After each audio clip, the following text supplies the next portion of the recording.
Curiosamente, el gobierno de la ciudad de Buenos Aires entregó vacunas a empresas de medicina prepaga. Cuestión curiosa que estamos hablando de vacunas que llegaron para todos, para la salud pública, y fueron a parar a empresas de medicina prepaga. Estamos con el doctor Gabriel Rosenstein, que nos visita esta noche, y queremos saber cómo es esto de privatizar de algún modo la vacunación con un bien que es público, que ha adquirido el Estado Nacional. Hay una gestión de gobierno que puede eliminar las inequidades, tratar de mejorar las prestaciones y demás, o una gestión que apunte a lo privado, a la empresa y al negocio. En la Ciudad de Buenos Aires hace 14 años tenemos una gestión que apunta a la privatización y al beneficio de los sectores privados. No es nuevo. Lo que pasa es que la pandemia pone en evidencia brutalmente este tipo de gestión. Digo esto porque hay muchísimas gestiones de la Ciudad de Buenos Aires que están terciarizadas y que en realidad benefician a las empresas que logran entrar en las licitaciones. Entonces no es nuevo para los que estamos en la ciudad, los que somos trabajadores en la ciudad, no es nuevo que la tendencia de la gestión sea la privatización. Quiero aclarar, por ejemplo, que desde el inicio de la vacunación en los hospitales públicos se vacunó personal de salud de los privados. O sea, el Hospital Tornú vacuna gente de la Clínica Virreyes, de la Clínica Adventista, del Lanari. Esas vacunas son las que recibe el hospital y en ese grupo de vacunas entran los que trabajan en privado. Ahora, los médicos del sistema público no nos podemos ir a vacunar en privado. Los médicos del sistema público, las personas de salud del sistema público no se pueden vacunar en las páginas, en las convocatorias en River.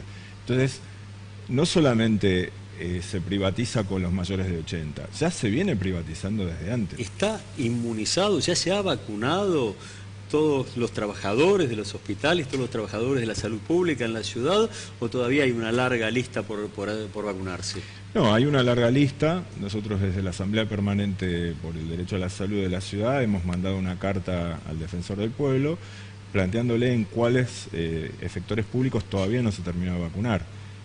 Hoy la vacunación en el sistema público andará por el 60% con suerte.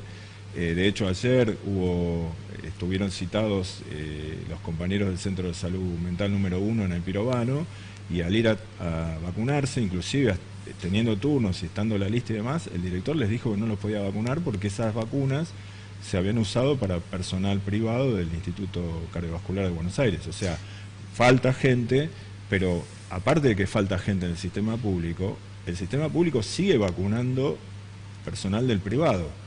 Y el personal público no tiene acceso a la lista de River, ni tiene acceso a los hospitales comunitarios que están vacunando. O sea, la desproporción de las vacunas que van al privado es llamativo.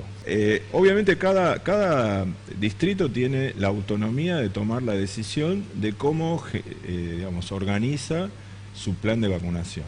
Entonces hay distritos que cuentan, por ejemplo, provincia cuentan con el PAMI, con el IOMA, y a través del PAMI IOMA también vacuna, pero no hace un convenio directo con empresas privadas o con sindicatos para que ellos vacunen y que vacunen solo a sus afiliados, porque si nosotros lográramos que el hospital alemán, el italiano y demás vacunara personal de salud, la vacunación iría mucho más rápido.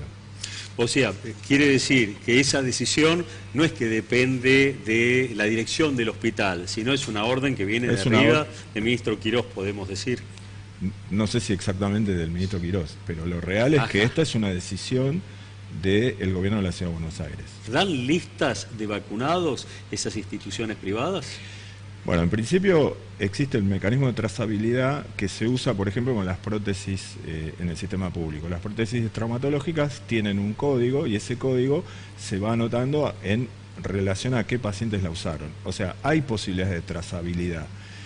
Y la Ciudad de Buenos Aires tiene una ley, la 153, Ley Básica de Salud, que en uno de sus apartados, artículo 41, artículo 42, dice que es obligación de la Ciudad de Buenos Aires de controlar lo que los subsistemas hagan. O sea, desde el punto de vista de la ley de salud, no solo es posible, sino que es obligatorio que la Ciudad de Buenos Aires sepa lo que los efectores privados y de obra social hacen con material, por ejemplo, en este caso, que es material de nación, que es material público, y que no debería entrar en ningún tipo de prebenda o negociación.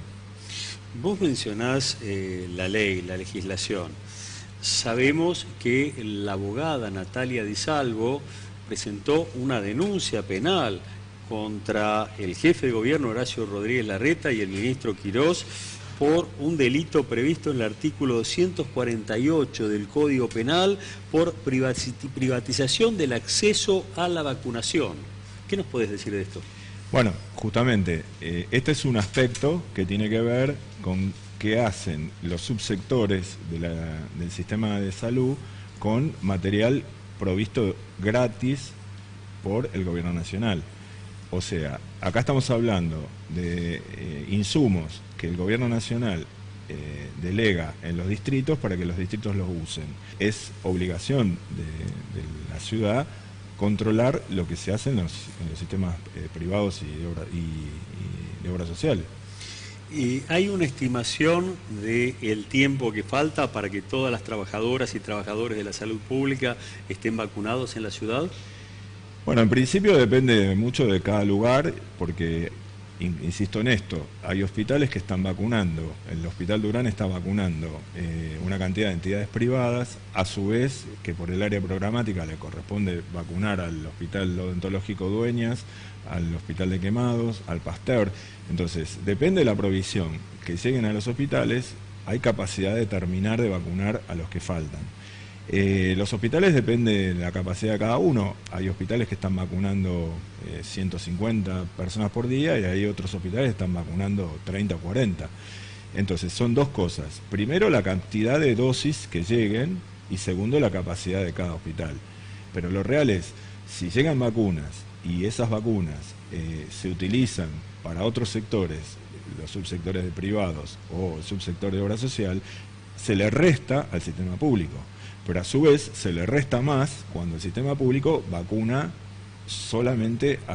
vacuna también a personal del sistema privado. Entonces, bueno, si hay una disponibilidad finita de vacunas, que el sistema privado también empiece a vacunar al personal del sistema público. Hablamos de las vacunaciones en hospitales, en centros de salud. ¿Hay algún justificativo para que se vacune en un club de fútbol, el caso de River Plate, o eso tiene que ver con otra cosa? Bueno, en principio uno tiene que pensar una vacunación masiva, tiene que pensar en la disponibilidad del lugar, tiene que pensar la accesibilidad y demás.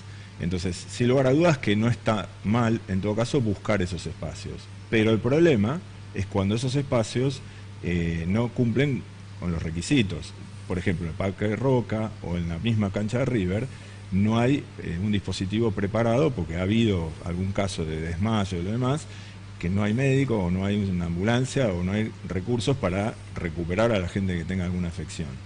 Por un lado. Por otro lado está el tema de la cadena de frío. Se supone que en los grandes lugares y los grandes espacios la cadena de frío se puede controlar. El problema es cuando sucede lo que está denunciado de un local partidario que está vacunando. Ahí la capacidad de mantener la cadena de frío, la capacidad de aceptar, digamos, a la cantidad de gente que se va a vacunar, tener los recursos para poder recuperar a alguien que tenga un efecto adverso grave, la verdad que de ninguna forma. Entonces, son cosas para tener... Son cosas para ver. ¿Qué nos podés decir, saltando a otro tema que tiene que ver con las clases presenciales y con trabajadores de la educación pública que no están vacunados?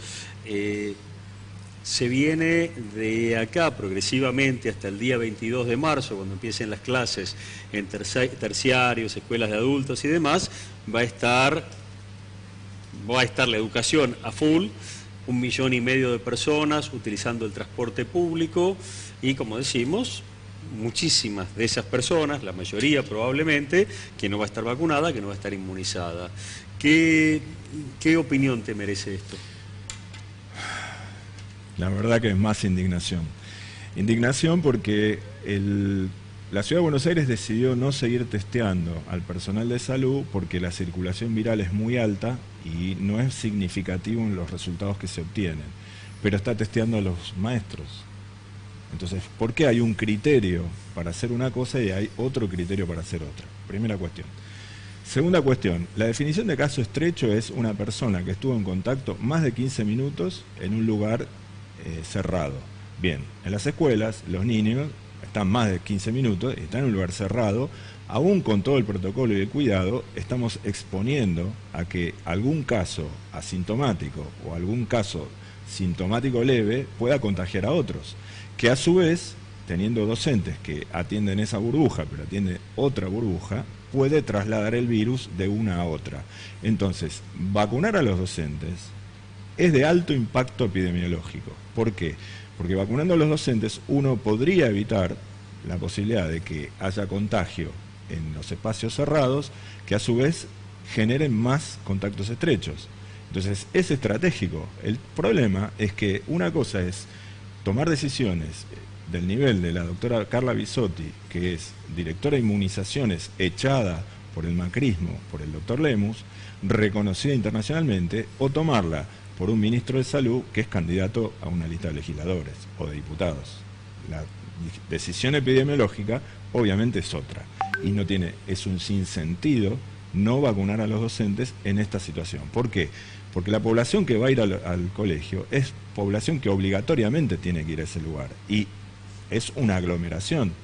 O sea, si tuviéramos que pensar entre vacunar en el kiosco diario de la esquina o vacunar en el subte, está claro que hay que vacunar en el subte, que es donde la gente se junta, se aglomera y está más de 15 minutos.